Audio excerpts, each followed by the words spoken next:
Hello everyone, my name is doctor Shiranjit Kaur. Welcome back to my YouTube channel. Guys, आज हम लोग एक important concept पढ़ने वाले हैं, दैट इज फिनोकॉपी। फिनोकॉपी हमारे जेनेटिक्स का इम्पॉर्टेंट कंसेप्ट है। जेनेटिक्स के अंदर हम दो चीजें पढ़ते हैं, एक होता है जीनोटाइप, एक होता है फिनोटाइप। जीनोटाइप आपका जीन का मतलब क्या हुआ कि जो हमारा इंटरनल मैटर है। जीन मतलब एलील की बात हो रही है कि कोई कैरेक्टरिस्टिक, कोई भी प्रोटीन बनती है तो किसी डीएनए के वजह से बनती है, तो वो जो डीएनए है, जीन है, उसका मेकअप कैसा है, वो है जीनोटाइप। और उसकी वजह से जो प्रोटीन बनी, एक्सप्रेशन हुआ, वो हुआ उसका फिनोटाइप। सो फिनोटाइप मतलब लुक एंड जीनोटाइप मतलब जेनेटिक मेकअप, जिसकी वजह से फिनोटाइप आया है। लेकिन ये जो फिनोटाइप है ये सिर्फ जीन्स की वजह से नहीं आता।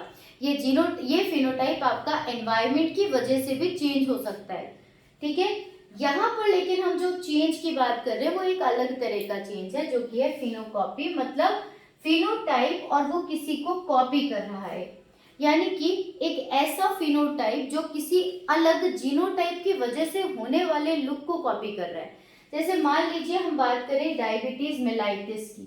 डायबिटीज मेलाइटिस डायबिटीज का एक डिसीज है, टाइप 1 टाइप 2 दो तरीके की डायबिटीज होती हैं, diabetes insipidus and diabetes mellitus.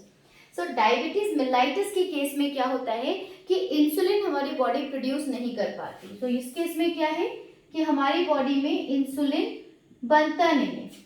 एक दूसरा केस होता है जिसका नाम है डायबिटीज इंसिपिडस। वो क्या है, उसमें आपका रिसेप्टर काम नहीं करता। तो जब रिसेप्टर काम नहीं करेगा तो इंसुलिन अगर होगा भी तो भी वो उसके साथ बाइंड कर नहीं पाएगा। रिसेप्टर से बाइंड नहीं कर पाएगा तो ग्लूकोज का मेटाबॉलिज्म नहीं हो पाएगा, और क्या होगा, शुगर हो जाएगी। डायबिटीज मेलाइटिस के केस में भी शुगर होती है, लेकिन क्यों? क्योंकि इंसुलिन नहीं बन रही होती। अब इसके लिए क्या किया जाता है, इंसुलिन के इंजेक्शन दिए जाते हैं। इंसुलिन का इंजेक्शन देने से क्या होगा कि जो पेशेंट होगा, उस पेशेंट को डायबिटीज है, लेकिन जब आपने उसको इंसुलिन दे दिया तो इंसुलिन की वजह से क्या होगा, उसके अंदर नॉर्मल जैसा फिनोटाइप आ जाएगा। जब आपने इसको इंसुलिन दिया तो उसकी वजह से क्या हुआ, इसका फिनोटाइप नॉर्मल हो गया। अब अगर इसका फिनोटाइप नॉर्मल हो गया so it will be behaving एकदम quite normally. So this will be copying the phenocopy. This will be the phenocopy of normal people. Same Himalayan rabbit. Himalayan rabbit क्या होते हैं, अगर मान लीजिए मैं एक रैबिट बनाने की कोशिश करूं, this is my rabbit. Guys please हंसने का कोई भी केस नहीं है, ये मेरा रैबिट है। ठीक है जी, इनके पैर हैं और इनकी आईज हैं, ठीक है, इनके ईयर्स हैं।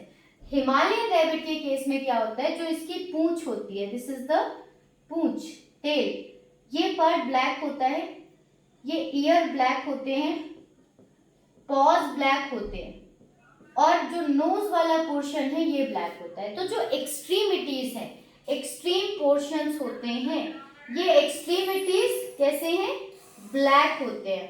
अदरवाइज पूरी की पूरी बॉडी व्हाइट है। क्यों?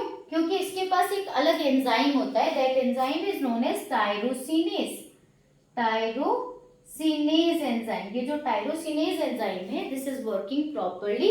बट इस कंडीशन में, हिमालयन रैबिट के केस में, टायरोसिनेज एंजाइम जो होता है वो केवल कोल्डर एनवायरनमेंट में काम करता है। कोल्डर एनवायरनमेंट जो कि रैबिट को, जब वो घास खा रहा है तो उसके माउथ के आसपास, कान उसके बॉडी से काफी दूर है इसलिए वहां पर ब्लैक है। पॉज क्योंकि वो घास पे या बर्फ वाले इलाके में चल रहा है इसलिए वो ठंडे हैं, और जो इसका पूंछ वाला पोर्शन है वो ठंडे में है इसलिए वो ब्लैक हो जाता है टायरोसिनेज एंजाइम की वजह से। अगर हम इस रैबिट को लेकर आए और इस रैबिट पर क्या करें कि इस रैबिट के ऊपर हम आइस पैक रख दें। यहाँ पर हमने एक आइस पैक रख दिया है। अगर हम आइस पैक रख दें और उसके बाद उसको बांधे रखें कुछ टाइम के लिए, तो हम क्या देखते हैं कि ये सेम रैबिट में इस जगह पर भी पैच आ जाएगा जिस जगह पर इसको कोल्ड एनवायरनमेंट मिला था।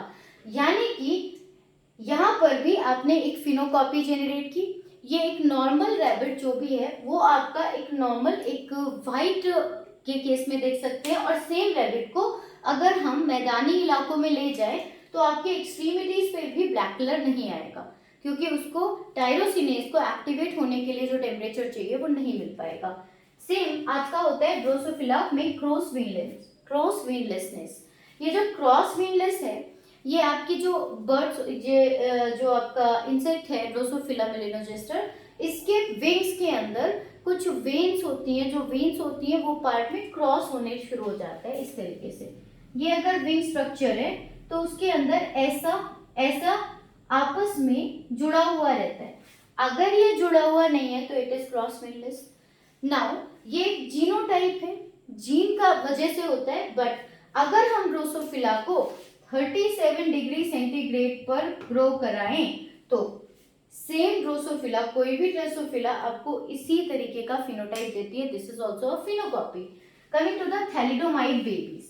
थैलिडोमाइट बेबीज में क्या होता है, जैसे कि कुछ कंट्रीज थी जहां पर, या कुछ कंट्रीज हैं जहां पर अगर कोई लेडीज ड्रग्स लेती हैं, 6 मंथ्स की प्रेग्नेंट हैं, वो ड्रग्स ले रही हैं, थैलिडोमाइड ले रही हैं, तो उनका जो बेबी होगा उसका फिनोटाइप काफी चेंज हो जाता है। कैसे चेंज हो जाता है? हाथ बहुत छोटे, पैर बहुत छोटे। तो ये जो इस तरीके की कंडीशन को हम लोग कहते हैं थैलिडोमाइड। सो ये जो थैलिडोमाइड है, ये थैलिडोमाइड एक्चुअल में एक जेनेटिक डिसऑर्डर है, लेकिन ड्यू टू ड्रग्स, एक ड्रग्स के इफेक्ट की वजह से इसका इफेक्ट ऐसा आ रहा है, इसलिए हमने इसको कहा thalidomide babies. This is also a phenocopy. Creeper trait in chicken. Creeper trait जो चिकन के अंदर होता है, यानी आपने कुछ मुर्गियां देखी होंगी, मुर्गियों के पैर बहुत छोटे जमीन से लग के चल रहे होते हैं, वो क्रीपर ट्रेट कहलाता है। कुछ होते हैं जो बड़े होते हैं। अब ये जो क्रीपर ट्रेट है, जो छोटे छोटे पैरों वाले, ये एक्चुअल में क्या है? एक लीथल जीन का एग्जाम्पल है, लीथल जीन का एग्जाम्पल है। लेकिन ये क्रीपर ट्रेट भी चिकन के अंदर आ सकते हैं अगर हम चिकन को किसी सर्टेन एनवायरनमेंट में ग्रो कराएं तो this is also a trait जो कि फिनोकॉपी शो करता है। And last is the effect of gibberellin. अगर आपको याद हो, हम लोगों ने लास्ट क्लास की थी और प्लांट हार्मोन के बारे में पढ़ा था बच्चों। उस केस में मैंने आपको एक चीज दी थी, एक आपको आइडिया दिया था जिब्रेलिन के बारे में कि जिब्रेलिन क्या करता है। जो ड्वार्फ मेज प्लांट होते हैं, कोई भी ड्वार्फ प्लांट है, उस पर अगर आप जिब्रेलिन का स्प्रे कर देंगे तो क्या होगा? जिब्रेलिन की वजह से वो dwarf plant will become normal. It will not become normal but it will look normal. So this will also be the phenocopy. So I hope this class was full of facts and full of new information for all of you. In case it had, then please let me know in the comment box. And अगर आपको कोई और particular topic पढ़ना है then आपको बस एक छोटा सा काम करना है, कमेंट कर देना है क्या टॉपिक पढ़ना है। Thank you so much, see you in the next class, take care, bye bye.